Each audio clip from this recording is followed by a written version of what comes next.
ಯೇಸು ಕ್ರಿಸ್ತನ ಪರಿಶುದ್ಧವಾದ ನಾಮಕ್ಕೆ ಸ್ತೋತ್ರವಾಗಲಿ. ಈ ದಿನ ಕಳೆದು ಹೋದವರಿಗಾಗಿ ಬಯಕೆ ಇರಲಿ ಅಥವಾ ಹೃದಯವಿರಲಿ ಎಂಬ ಸಂಗತಿಯನ್ನು ಕುರಿತು ಧ್ಯಾನಿಸೋಣ. ರೋಮಾಪುರ 9:1-5. ನನಗೆ ಮಹಾ ದುಃಖವು ನನ್ನ ಹೃದಯದಲ್ಲಿ ಎಡೆಬಿಡದೆ ವೇದನೆಯೂ ಉಂಟು. ಈ ಮಾತನ್ನು ಸುಳ್ಳಾಡದೆ ಕ್ರಿಸ್ತನ ಮುಂದೆ ಸತ್ಯವಾಗಿ ಹೇಳುತ್ತೇನೆ. ಪವಿತ್ರಾತ್ಮಧೀನರಾಗಿರುವ ನನ್ನ ಮನಸ್ಸೇ ಸಾಕ್ಷಿ. ಶರೀರ ಸಂಬಂಧವಾಗಿ ಸ್ವಜನರಾಗಿರುವ ನನ್ನ ಸಹೋದರರಿಗೋಸ್ಕರ ನಾನೇ ಸಾಧ್ಯವಾದರೆ ಕ್ರಿಸ್ತನನ್ನಾಗಲಿ ಶಾಪಗ್ರಸ್ತನಾಗುವುದಕ್ಕೆ ಒಪ್ಪಿಕೊಂಡೇನು.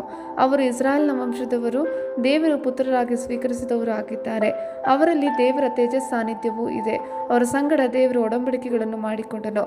ಅವರಿಗೆ ಧರ್ಮಶಾಸ್ತ್ರವು, ದೇವಾಲಯದಲ್ಲಿ ನಡೆಯುವ ಆರಾಧನೆಯು, ವಾಗ್ದಾನಗಳು ಕೊಡೋಣವಾದವು. ಅಬ್ರಹಾಮ, ಇಸಾಕ, ಯಾಕೋಬರು ಅವರ ಪಿತೃಗಳೇ. ಕ್ರಿಸ್ತನು ಶರೀರ ಸಂಬಂಧವಾಗಿ ಅವರ ವಂಶದಲ್ಲಿ ಹುಟ್ಟಿದವನು. ಆತನು ಎಲ್ಲದರ ಮೇಲೆ ಒಡೆಯನು, ನಿರಂತರ ಸ್ತುತಿ ಹೊಂದತಕ್ಕ ದೇವರು ಆಗಿದ್ದಾನೆ. ಆಮೆನ್. ಕಳೆದು ಹೋದವರಿಗಾಗಿ ಹೃದಯವನ್ನು ಅಭಿವೃದ್ಧಿಪಡಿಸಿಕೊಳ್ಳಿ. ನೀವು ಎಲ್ಲಿದ್ದೀರಿ ಎಂಬುದರ ಬಗ್ಗೆ ಪ್ರಾಮಾಣಿಕರಾಗಿರ್ರಿ. ನೀವು ಪ್ರೀತಿಸದೆ ಪ್ರೀತಿಸುವಂತೆ ನಡೆಸುವುದರಿಂದ ಏನೂ ಸಿಗುವುದಿಲ್ಲ. ಪಶ್ಚಾತ್ತಾಪಪಟ್ಟು ಒಪ್ಪಿಕೊಳ್ಳಿ. ದೇವರ ಹೃದಯವನ್ನು ನಿಮಗೆ ನೀಡುವಂತೆ ಕೇಳಿಕೊಳ್ಳಿ. ನಿಮ್ಮ ಕಣ್ಣುಗಳನ್ನು ತೆರೆಯಲು ದೇವರನ್ನು ಕೇಳಿ. ಯೇಸುವಿನೊಂದಿಗೆ ಸಮಯ ಕಳೆಯಿರಿ. ಕಳೆದು ಹೋದವರನ್ನು ಪ್ರೀತಿಸುವ ಇತರರೊಂದಿಗೆ ಸಮಯ ಕಳೆಯಿರಿ. ಕಳೆದು ಹೋದವರಿಗಾಗಿ ನಮಗೆ ಬಯಕೆ ಇದೆಯೇ? ನಿಮ್ಮ ಜೀವನದಲ್ಲಿ ಜನರು ರಕ್ಷಣೆಯನ್ನು ಪಡೆಯುವುದನ್ನು ನೋಡುವ ಬಯಕೆ ಇದೆಯೇ? ದೇವರು ಮಾಡುತ್ತಾನೆ. 1 ತಿಮೋತಿ 2:3-4 ನಮಗೆ ಹೇಳುವುದೇನೆಂದರೆ, ಆತನು ಎಲ್ಲ ಮನುಷ್ಯರು ರಕ್ಷಣೆಯನ್ನು ಹೊಂದಿ ಸತ್ಯದ ಜ್ಞಾನಕ್ಕೆ ಸೇರಬೇಕೆಂಬುದು ಆತನ ಚಿತ್ತವಾಗಿದೆ. ವಿಶ್ವಾಸಿಗಳಾಗಿ ಕಳೆದು ಹೋದವರಿಗಾಗಿ ನೀವು ಆತನ ಹೃದಯವನ್ನು ಹಂಚಿಕೊಳ್ಳಬಹುದು ಮತ್ತು ನಿಮ್ಮ ಸುತ್ತಲಿರುವವರ ರಕ್ಷಣೆಯಲ್ಲಿ ಪಾಲ್ಗೊಳ್ಳಬಹುದು. ಯೇಸು ಹೇಳಿದನು, ದೇವರು ಲೋಕದ ಮೇಲೆ ಎಷ್ಟೋ ಪ್ರೀತಿಯನ್ನಿಟ್ಟು ತನ್ನ ಒಬ್ಬನೇ ಮಗನನ್ನು ಕೊಟ್ಟನು. ಆತನನ್ನು ನಂಬುವ ಒಬ್ಬನಾದರೂ ನಾಶವಾಗದೆ ಎಲ್ಲರೂ ನಿತ್ಯ ಜೀವವನ್ನು ಪಡೆಯಬೇಕೆಂದೇ ಆತನನ್ನು ಕೊಟ್ಟನು. ಯೋಹಾನ 3:16. ಕಳೆದು ಹೋದವರಿಗಾಗಿ ದೇವರ ಹೃದಯದ ಬಗ್ಗೆ ಮಾತಾಡುವ 3 ದೃಷ್ಟಾಂತಗಳನ್ನು ಆತನು ಸತ್ಯವೇದದಲ್ಲಿ ಹಂಚಿಕೊಂಡಿದ್ದಾನೆ. ಕಳೆದು ಹೋದವುಗಳು. ಮೊದಲ ಸಾಮ್ಯ ಲೂಕ 15:4-6. 100 ಕುರಿಗಳನ್ನು ಹೊಂದಿರುವ ಕುರುಬನ ಬಗ್ಗೆ ಹೇಳುತ್ತದೆ. ನಿಮ್ಮೊಳಗೆ ಒಬ್ಬ ಮನುಷ್ಯನಾದರೂ ತನಗೆ 100 ಕುರಿಗಳಿರಲಾಗಿ ಅವುಗಳಲ್ಲಿ ಒಂದು ಕಳೆದು ಹೋದರೆ ಅವನು 99 ಅಡವಿಯಲ್ಲಿ ಬಿಟ್ಟು ಕಳೆದು ಹೋದದ್ದು ಸಿಕ್ಕುವ ತನಕ ಅದನ್ನು ಹುಡುಕಿಕೊಂಡು ಹೋಗದೇ ಇದ್ದಾನೆ. ಸಿಕ್ಕಿದ ಮೇಲೆ ಅವನು ಸಂತೋಷ ಪಡುತ್ತಾ ಅದನ್ನು ತನ್ನ ಹೆಗಲಿನ ಮೇಲೆ ಇಟ್ಟುಕೊಂಡು ಮನೆಗೆ ಬಂದು ಸ್ನೇಹಿತರನ್ನು, ನೆರೆಹೊರೆಯವರನ್ನು ಕೂಡಿಸಿ, ಕಳೆದು ಹೋಗಿದ್ದ ಕುರಿ ಸಿಕ್ಕಿತು, ನನ್ನ ಸಂಗಡ ಸಂತೋಷಿಸಿರಿ ಎಂದು ಅವರಿಗೆ ಹೇಳುವನಲ್ಲವೇ. ಮುಂದಿನ ಸಾಮ್ಯ ಲೂಕ 15:8-10. ಯಾವ ಹೆಂಗಸು ತನ್ನಲ್ಲಿ 10 ಪಾವಲಿಗಳಿರಲಾಗಿ 1 ಪಾವಲಿ ಕಳೆದು ಹೋದರೆ ದೀಪ ಹಚ್ಚಿ ಮನೆಯನ್ನು ಗುಡಿಸಿ ಸಿಕ್ಕುವ ತನಕ ಅದನ್ನು ಎಚ್ಚರದಿಂದ ಹುಡುಕದೇ ಇದ್ದಾಳೋ? ಸಿಕ್ಕಿದ ಮೇಲೆ ಆಕೆಯು ತನ್ನ ಗೆಳತಿಯರನ್ನು, ನೆರೆಹೊರೆಯವರನ್ನು ಕೂಡಿಸಿ, ಕಳೆದು ಹೋಗಿದ್ದ ಪಾವಲಿ ಸಿಕ್ಕಿತು, ನನ್ನ ಸಂಗಡ ಸಂತೋಷಿಸಿರಿ ಎಂದು ಹೇಳುವಳಲ್ಲವೇ. ಅದರಂತೆ ಒಬ್ಬ ಪಾಪಿಯು ದೇವರ ಕಡೆಗೆ ತಿರುಗಿಕೊಳ್ಳುವ ವಿಷಯದಲ್ಲಿ ದೇವದೂತರ ಮುಂದೆ ಸಂತೋಷವಾಗುವುದೆಂದು ನಿಮಗೆ ಹೇಳುತ್ತೇನೆ ಅಂದನು. 3ನೇ ಸಾಮ್ಯದಲ್ಲಿ ಲೂಕ 15:11-24. ತಪ್ಪಿ ಹೋದ ಮಗ. ಒಬ್ಬನೊಬ್ಬ ಮನುಷ್ಯನಿಗೆ 2 ಮಕ್ಕಳಿದ್ದರು. ಅವರಲ್ಲಿ ಕಿರಿಯವನು ತಂದೆಗೆ, ಅಪ್ಪ, ಆಸ್ತಿಯಲ್ಲಿ ನನಗೆ ಬರತಕ್ಕ ಪಾಲನ್ನು ಕೊಡು ಎಂದು ಕೇಳಿಕೊಳ್ಳಲು ತಂದೆಯು ಬದುಕನ್ನು ಅವರಿಗೆ ಹಂಚಿಕೊಟ್ಟನು.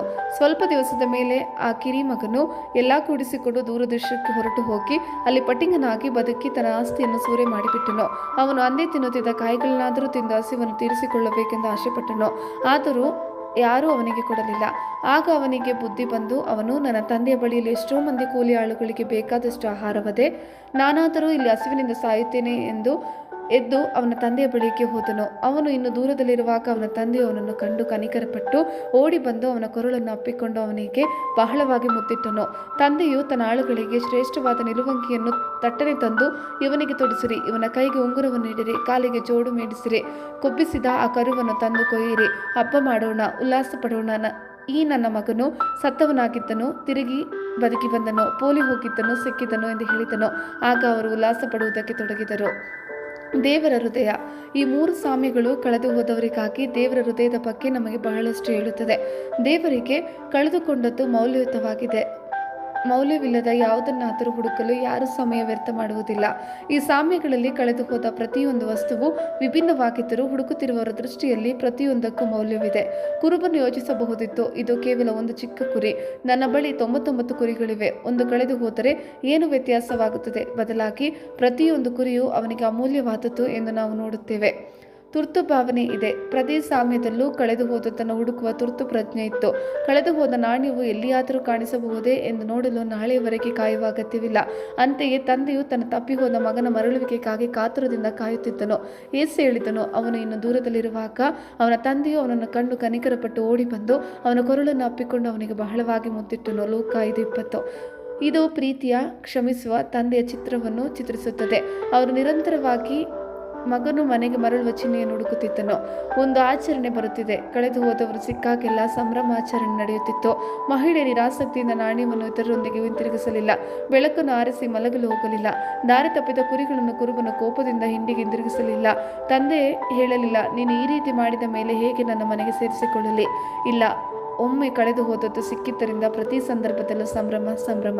ಯೇಸು ಲೂಕ 15:7 ಹೇಳಿದನು, ಅದರಂತೆ ದೇವರ ಕಡೆಗೆ ತಿರುಗಿಕೊಳ್ಳುವುದಕ್ಕೆ ಅವಶ್ಯವಿಲ್ಲದ 99 ಮಂದಿ ನೀತಿವಂತರಿಗಿಂತ ದೇವರ ಕಡೆಗೆ ತಿರುಗಿಕೊಳ್ಳುವ ಒಬ್ಬ ಪಾಪಿ ವಿಷಯವಾಗಿ ಪರಲೋಕದಲ್ಲಿ ಸಂತೋಷ ಉಂಟಾಗುತ್ತದೆಂದು ನಿಮಗೆ ಹೇಳುತ್ತೇನೆ. ಯೇಸು ನಾಣ್ಯವನ್ನು ಕಂಡುಕೊಂಡ ಮಹಿಳೆ ಸಂತೋಷವಾಗಿರುವಂತೆಯೇ ಒಬ್ಬ ಪಾಪಿಯು ದೇವರ ಕಡೆಗೆ ತಿರುಗಿಕೊಳ್ಳುವ ವಿಷಯದಲ್ಲಿ ದೇವದೂತರ ಮುಂದೆ ಸಂತೋಷವಾಗುವುದೆಂದು ನಿಮಗೆ ಹೇಳುತ್ತೇನೆ ಅಂದನು. ಯೇಸು ಕ್ರಿಸ್ತನನ್ನು ಇನ್ನು ಸ್ವೀಕರಿಸದ ಜನರ ವಿಷಯಕ್ಕೆ ಬಂದಾಗ ಸತ್ಯವೇದ ಸ್ಪಷ್ಟವಾಗಿದೆ. 2 ಪೇತ್ರ 3:9 ಹೇಳುತ್ತದೆ, ಕರ್ತನು ನಮ್ಮ ಕಡೆಗೆ ದೀರ್ಘಶಾಂತಿ ಉಳ್ಳವನಾಗಿದ್ದಾನೆ. ಯಾರೂ ನಾಶವಾಗಬೇಕೆಂದು ಬಯಸುವುದಿಲ್ಲ, ಆದರೆ ಎಲ್ಲರೂ ಪಶ್ಚಾತ್ತಾಪಕ್ಕೆ ಬರುತ್ತಾರೆ. ಮತ್ತು 1 ತಿಮೋಥಿ 2:4, ದೇವರು ಎಲ್ಲ ಜನರು ರಕ್ಷಿಸಲ್ಪಡಬೇಕೆಂದು ಮತ್ತು ಸತ್ಯದ ಜ್ಞಾನಕ್ಕೆ ಬರಬೇಕೆಂದು ಬಯಸುತ್ತಾನೆ ಎಂದು ಸ್ಪಷ್ಟಪಡಿಸುತ್ತದೆ. ಅದು ನಿಮ್ಮ ರಕ್ಷಿಸಲ್ಪಡದ ಸ್ನೇಹಿತರು, ನೆರೆಹೊರೆಯವರು ಮತ್ತು ಕುಟುಂಬ ಸದಸ್ಯರಿಗಾಗಿ ಆತನ ಬಯಕೆಯಾಗಿದೆ. ರಕ್ಷಣೆ ಎಂಬುದು ದೇವರು ಉಚಿತವಾಗಿ ನೀಡುವ ಉಡುಗೊರೆಯಾಗಿದೆ, ಆದರೆ ಪ್ರತಿಯೊಬ್ಬ ವ್ಯಕ್ತಿಯು ಅದನ್ನು ಸ್ವೀಕರಿಸಲು ಆಯ್ಕೆ ಮಾಡಬೇಕು. ನೀವು ಇದನ್ನು ಚುನಾವಣೆ ಎಂದು ಭಾವಿಸಬಹುದು. ದೇವರಿಗೆ ಒಂದು ಮತ, ಸೈತಾನನಿಗೆ ಒಂದು ಮತ ಮತ್ತು ವ್ಯಕ್ತಿಗೆ ಒಂದು ಮತವಿರುತ್ತದೆ. ದೇವರ ಮತ ಅವರಿಗೋಸ್ಕರವಾಗಿ, ಸೈತಾನನ ಮತವು ಅವರ ವಿರುದ್ಧವಾಗಿದೆ. ಅದು ನಿರ್ಧಾರಕ ಮತ, ಆ ವ್ಯಕ್ತಿಗೆ ಬಿಟ್ಟದ್ದು. ನಾವು ಏನು ಮಾಡಬಹುದು? ಯಾರು ತಮ್ಮ ರಕ್ಷಿಸಲ್ಪಡದ ಸ್ನೇಹಿತರು, ನೆರೆಹೊರೆಯವರು ಮತ್ತು ಕುಟುಂಬದ ಸದಸ್ಯರಿಗೆ ನಿರ್ಧಾರಗಳನ್ನು ತೆಗೆದುಕೊಳ್ಳಲು ಸಾಧ್ಯವಿಲ್ಲ. ನೀವು ಖಂಡಿತವಾಗಿಯೂ ಏನಾದರೂ ಮಾಡಬಹುದು. ಅವರ ಶಾಶ್ವತ ವಿಧಿಗಳಲ್ಲಿ ವ್ಯತ್ಯಾಸವನ್ನು ಮಾಡಲು ದೇವರು ನಿಮ್ಮನ್ನು ಬಳಸಬಹುದು. ನೀವು ಮಾಡಬಹುದು. ಅವರಿಗಾಗಿ ದೇವರ ಹೃದಯವನ್ನು ಅಭಿವೃದ್ಧಿಪಡಿಸಿ. ಇದರರ್ಥ ನೀವು ಅವರ ಮೌಲ್ಯವನ್ನು ದೇವರು ಮಾಡುವ ರೀತಿಯಲ್ಲಿ ಗುರುತಿಸಬೇಕು ಮತ್ತು ನೀವು ಅವರನ್ನು ಬಿಟ್ಟುಕೊಡದಂತೆ ತಡೆಯುವ ತುರ್ತು ಪ್ರಜ್ಞೆಯನ್ನು ಹೊಂದಿರಬೇಕು. ನಿಮ್ಮ ಸಾಕ್ಷಿಯನ್ನು ನೀವು ಹಂಚಿಕೊಳ್ಳಬಹುದು ಮತ್ತು ನಿಮ್ಮ ಜೀವನದಲ್ಲಿ ಜನರು ಚಿಕ್ಕ ವಿಷಯಗಳಲ್ಲಿ ದೇವರ ಕಡೆಗೆ ತಿರುಗುವುದನ್ನು ನೀವು ನೋಡಿದಾಗ ಅವರನ್ನು ಹುರಿದುಂಬಿಸಲು ನೀವು ಮೊದಲಿನರಾಗಬೇಕು. ಪ್ರಾರ್ಥಿಸು. ಆತನ ಪ್ರೀತಿಯನ್ನು ತೋರಿಸುವ ಜನರನ್ನು ಅವರ ಜೀವನದಲ್ಲಿ ಕಳಿಸಬೇಕೆಂದು ನಾವು ಕರ್ತನ ಬಳಿ ಪ್ರಾರ್ಥಿಸಬೇಕು. ಅವರ ಕಣ್ಣುಗಳು ತೆರೆದುಕೊಳ್ಳುವಂತೆ ನೀವು ಪ್ರಾರ್ಥಿಸಬಹುದು. ಆದ್ದರಿಂದ ಅವರು ದೇವರನ್ನು ನೋಡಬಹುದು ಮತ್ತು ತಿಳಿದುಕೊಳ್ಳಬಹುದು ಮತ್ತು ಅವರಿಗಾಗಿ ಆತನು ಹೊಂದಿರುವ ಎಲ್ಲವನ್ನು ಸ್ವೀಕರಿಸಬಹುದು. ಎಫೆಸ 1:16-19. ನಿಮ್ಮ ವರ್ತನೆಯನ್ನು ಪರಿಶೀಲಿಸಿ. ನಾವು ಕಾಳಜಿ ವಹಿಸುವ ಜನರು ನಿಧಾನವಾಗಿ ಬದಲಾಗುತ್ತಿರುವಾಗ ನಕಾರಾತ್ಮಕ ಸಂಗತಿಗಳು ಉಂಟಾಗುವುದು ಸುಲಭ. ಸ್ವಭಾವಗಳನ್ನು ಖಂಡಿಸುವುದು ಅಥವಾ ನಮ್ಮ ಕಡೆಯಿಂದ ವ್ಯಕ್ತಪಡಿಸಿದ ನಂಬಿಕೆಯ ಕೊರತೆಯು ಅವರ ಪ್ರಗತಿಗೆ ಅಡ್ಡಿಯಾಗಬಹುದು. ಸಕಾರಾತ್ಮಕ ಮನೋಭಾವವು ಅವರು ದೇವರ ಕಡೆಗೆ ತಿರುಗುತ್ತಾರೆ ಎಂಬ ನಿಮ್ಮ ನಿರೀಕ್ಷೆಯನ್ನು ಪ್ರತಿಬಿಂಬಿಸುತ್ತದೆ. ದೇವರು ನಿಮಗೆ ಯಾರು ಎಂಬುದನ್ನು ಪ್ರತಿಬಿಂಬಿಸುವ ಜೀವನವನ್ನು ಜೀವಿಸಿರಿ. ನಮ್ಮ ಕ್ರಿಯೆಗಳು ಸಾಮಾನ್ಯವಾಗಿ ನಮ್ಮ ಮಾತುಗಳಿಗಿಂತ ಗಟ್ಟಿಯಾಗಿ ಮಾತಾಡುತ್ತವೆ. ನಮ್ಮ ಸ್ನೇಹಿತರು ಮತ್ತು ವಿಶೇಷವಾಗಿ ನಮ್ಮ ಕುಟುಂಬಗಳು ನಮ್ಮ ತಪ್ಪುಗಳನ್ನು ನೋಡಿದ್ದರೂ ಸಹ ನಾವು ನಮ್ಮ ಜೀವನವನ್ನು ಹೇಗೆ ನಡೆಸುತ್ತೇವೆ ಎಂಬುದು ಸ್ವಾರ್ಥ ಬೋಧನೆಯು ಅತ್ಯುತ್ತಮ ರೂಪವಾಗಿದೆ. ವಾಕ್ಯದಿಂದ ಕೆಲವು ಉದಾಹರಣೆಗಳು ಇಲ್ಲಿವೆ. ಅದೇ ರೀತಿಯಾಗಿ ಸ್ತ್ರೀಯರೇ, ನಿಮ್ಮ ಗಂಡಂದಿರಿಗೆ ಅಧೀನರಾಗಿರ್ರಿ. ಅವರಲ್ಲಿ ಕೆಲವರು ದೇವರ ವಾಕ್ಯಕ್ಕೆ ಅವಿಧೇಯರಾಗಿದ್ದರು. ನೀವು ನಿರ್ಮಲರಾಗಿಯೂ ಭಯಭರಿತರಾಗಿಯೂ ನಡೆದುಕೊಳ್ಳುವುದನ್ನು ಅವರು ನೋಡಿ ವಾಕ್ಯೋಪದೇಶವಿಲ್ಲದೆ ತಮ್ಮ ಹೆಂಡತಿಯರಾದ ನಿಮ್ಮ ನಡತೆಯಿಂದಲೇ ಸನ್ಮಾರ್ಗಕ್ಕೆ ಬಂದಾರು. 1 ಪೇತ್ರ 3:1-2. ಪುರುಷರೇ, ಕ್ರಿಸ್ತನು ಸಭೆಯನ್ನು ಪ್ರೀತಿಸಿದ ಪ್ರಕಾರವೇ ನಿಮ್ಮ ಹೆಂಡತಿಯರನ್ನು ಪ್ರೀತಿಸಿರಿ. ಎಫೆಸ 5:25-28. ತಂದೆಗಳೇ, ನಿಮ್ಮ ಮಕ್ಕಳಿಗೆ ಕೋಪವನ್ನೆಬ್ಬಿಸದೆ ಕರ್ತನಿಗೆ ಮೆಚ್ಚುಗೆ ಆಗಿರುವ ಬಾಲಶಿಕ್ಷೆಯನ್ನು ಬಾಲೋಪದೇಶವನ್ನು ಮಾಡುತ್ತಾ ಅವರನ್ನು ಸಾಕಿ ಸಲಹಿರಿ. ಎಫೆಸ 6:4. ಮಕ್ಕಳೇ, ನೀವು ಕರ್ತನಲ್ಲಿರುವವರಿಗೆ ತಕ್ಕ ಹಾಗೆ ನಿಮ್ಮ ತಂದೆ ತಾಯಿಗಳ ಮಾತನ್ನು ಕೇಳುವ ಮೂಲಕ ಕರ್ತನ ಕಡೆಗೆ ಪ್ರಭಾವ ಬೀರಬಹುದು. ಎಫೆಸ 6:1-2. ನಾವು ಸರಿಯಾಗಿ ಬದುಕುವ ಮೂಲಕ ಇತರರ ಮೇಲೆ ಪ್ರಭಾವ ಬೀರಬಹುದು. ಮತ್ತಾಯ 5:13-16. ನಾವು ಭೂಮಿಗೆ ಉಪ್ಪು ಮತ್ತು ಬೆಳಕು ಎಂದು ಹೇಳುತ್ತದೆ ಮತ್ತು ನಿಮ್ಮ ಬೆಳಕು ಜನರ ಮುಂದೆ ಪ್ರಕಾಶಿಸಲಿ. ಹೀಗಾದರೆ ಅವರು ನಿಮ್ಮ ಒಳ್ಳೆಯ ಕ್ರಿಯೆಗಳನ್ನು ನೋಡಿ ಪರಲೋಕದಲ್ಲಿರುವ ನಿಮ್ಮ ತಂದೆಯನ್ನು ಕೊಂಡಾಡುವರು ಎಂದು ಹೇಳುವ ಮೂಲಕ ಕೊನೆಗೊಳ್ಳುತ್ತದೆ. ನಂಬಿಕೆಯನ್ನು ವಾಕ್ಯಗಳಲ್ಲಿ ಇರಿಸಿ. ನಮ್ಮ ಸ್ನೇಹಿತರು ಮತ್ತು ಸಂಬಂಧಿಕರು ಸಾಮಾನ್ಯವಾಗಿ ನಮ್ಮ ಉಪದೇಶಕ್ಕೆ ಸರಿಯಾಗಿ ಪ್ರತಿಕ್ರಿಯಿಸುವುದಿಲ್ಲ ಅಥವಾ ದೇವರು ಹೇಳುವುದನ್ನು ನಿರಂತರವಾಗಿ ಹೇಳುವುದಿಲ್ಲ. ಆದರೆ 1 ಪೇತ್ರ 3:15 ನಮಗೆ ಹೇಳುತ್ತದೆ, ನಿಮ್ಮಲ್ಲಿರುವ ನಿರೀಕ್ಷೆಗೆ ಆಧಾರವೇನೆಂದು ಕೇಳುವವರಿಗೆಲ್ಲ ಉತ್ತರ ಹೇಳುವುದಕ್ಕೆ ಯಾವಾಗಲೂ ಸಿದ್ಧವಾಗಿರ್ರಿ, ಆದರೆ ಅದನ್ನು ಸಾತ್ವಿಕತ್ವದಿಂದಲೂ ಮನೋಭೀತಿಯಿಂದಲೂ ಹೇಳಿರಿ. ನಿಮ್ಮ ವರ್ತನೆ, ಸ್ವಭಾವಗಳು ಮತ್ತು ಕಾರ್ಯಗಳು ಜನರನ್ನು ದೇವರಿಗಾಗಿ ದಾಹದಿಂದ ಬಯಸುವ ಹಾಗೆ ಮಾಡಬಹುದು ಮತ್ತು ಸ್ಥಿರವಾದ ಕ್ರೈಸ್ತ ಜೀವನದ ಉದಾಹರಣೆಯು ದೇವರನ್ನು ವಿರೋಧಿಸಲು ಕಷ್ಟವಾಗಿಸುತ್ತದೆ. ನಾವು ಎಲ್ಲ ಸಮಯದಲ್ಲೂ ಸುವಾರ್ತೆಯನ್ನು ಬೋಧಿಸಬೇಕು ಮತ್ತು ಅಗತ್ಯವಿದ್ದಾಗ ದೇವರ ವಾಕ್ಯಗಳನ್ನು ಬಳಸಬೇಕು. ನಿಮ್ಮ ಪ್ರೀತಿ ಪಾತ್ರರನ್ನು ರಕ್ಷಿಸಲ್ಪಡಬೇಕು ಎಂದು ದೇವರು ನಿಮಗಿಂತ ಹೆಚ್ಚು ಬಯಸುತ್ತಾನೆ ಎಂದು ತಿಳಿದುಕೊಳ್ಳಲು ಪ್ರೋತ್ಸಾಹಿಸಿ. ಅವರಲ್ಲಿ ಯಾರೊಬ್ಬರೂ ನಾಶವಾಗುವುದನ್ನು ಆತನು ಬಯಸುವುದಿಲ್ಲ ಮತ್ತು ಅವರಿಗೆ ದಾರಿಯನ್ನು ಕಂಡುಕೊಳ್ಳಲು ಸಹಾಯ ಮಾಡಲು ಆತನು ನಿಮ್ಮನ್ನು ಅವರ ಜೀವನದಲ್ಲಿ ಇರಿಸಿದ್ದಾನೆ. ನೀವು ಅವರಿಗಾಗಿ ದೇವರ ಹೃದಯವನ್ನು ಹೆಚ್ಚು ಅಭಿವೃದ್ಧಿಪಡಿಸಿದಂತೆ ಅವರಿಗಾಗಿ ಪ್ರಾರ್ಥಿಸಿ. ಸಕಾರಾತ್ಮಕ ನಿರೀಕ್ಷೆಯನ್ನು ಕಾಪಾಡಿಕೊಳ್ಳಿ ಮತ್ತು ನಂಬಿಕೆಯ ಸ್ಥಿರ ಜೀವನವನ್ನು ನಡೆಸುವಾಗ ಅವರ ಜೀವನದಲ್ಲಿ ಬದಲಾವಣೆಯನ್ನು ಮಾಡಲು ದೇವರು ನಿಮ್ಮನ್ನು ಬಳಸಬಹುದು.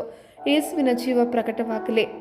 2 ಕೊರಿಂಥ 4:11-12 ಯೇಸುವಿನ ಜೀವವು ನಮ್ಮ ಮೃತ್ಯು ಶರೀರದಲ್ಲಿ ಉಂಟೆಂದು ತೋರಿಬರುವುದಕ್ಕಾಗಿ ಬದುಕಿರುವ ನಾವು ಯೇಸುವಿನ ನಿಮಿತ್ತ ಯಾವಾಗಲೂ ಮರಣಕ್ಕೆ ಒಪ್ಪಿಸಲ್ಪಡುತ್ತಾ ಇದ್ದೇವೆ. ಹೀಗೆ ನಮ್ಮಲ್ಲಿ ಮರಣವು ಪ್ರವರ್ತಿಸುತ್ತದೆ, ಆದರೆ ನಿಮ್ಮಲ್ಲಿ ಜೀವವು ಪ್ರವರ್ತಿಸುತ್ತದೆ. ಆಮೆನ್. ಕರ್ತನ ಕೃಪೆ ನಿಮ್ಮೆಲ್ಲರೊಂದಿಗಿರಲಿ.